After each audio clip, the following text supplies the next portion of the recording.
తనకున్న ఆధిక్యత. యెరోబాము మిల్లో కట్టించుచుండగా తండ్రి అయిన దావీదు పురమును కలిగిన బీటలు బాగు చేస్తూ ఉన్నాడు. అతను ఒక టాపీ మేస్త్రి వంటి వాడు.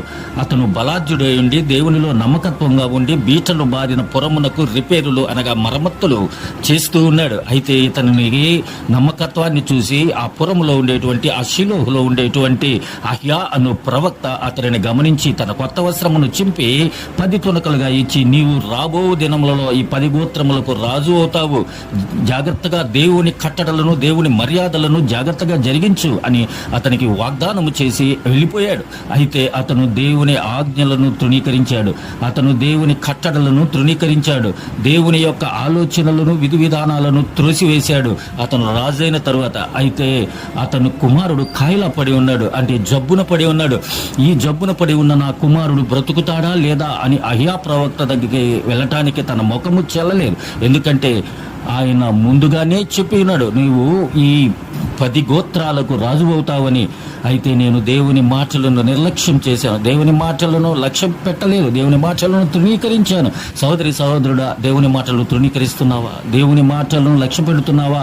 దేవుని వాక్యమును తృణీకరిస్తున్నావా? దేవుని వాక్యము ఎడల నమ్మకత్వం లేకున్నావా?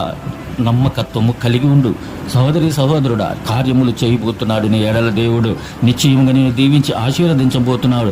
నమ్మకత్వం కలిగి ఉండు. అయితే ఈ యెరోబాము నమ్మకత్వము లేక తన భార్యను మారువేషంలో పంపించాడు. ఎందుకంటే ఇతని ముఖము ఆ దైవసేనుడికి ఎదురు ముఖము చెల్లక ఆ భార్యకు మారువేషం వేసి పంపించున్నాడు. అంతలో ఆ ప్రవక్త బహువృద్ధుడై కళ్ళు కానరాని వాడై ఉన్నాడు, కళ్ళు మందమై ఉన్నాయి. అయితే ఆమె గడపలోకి ప్రవేశించినప్పుడే, యెరోబాము భార్య, నీవు మారు వేషం వేసుకుని రావట ఎలా అని ఆమెను ప్రశ్నించాడు. చూడండి, కళ్ళు మందమైపోయినాయి, వయస్సు మందమైపోయింది, కానీ మనసు మందమవలేదు. దేవుని జ్ఞానం మందమవలేదు, దేవుని ఆలోచన మందమవలేదు, దేవుని ఆత్మ అతనిని విడిచిపెట్టలేదు, సేవకుల యొక్క ఆత్మ విడిచిపెట్టలేదు. సేవకులు తన నీతివంతుడైన సేవకుడు జనముల దోషములను భరించి వారికున్న అనుభవం జ్ఞానము చేత మిమ్మల్ని అందరినీ ఈ దినాన నిర్దోషులుగా చేయబోతున్నాడు.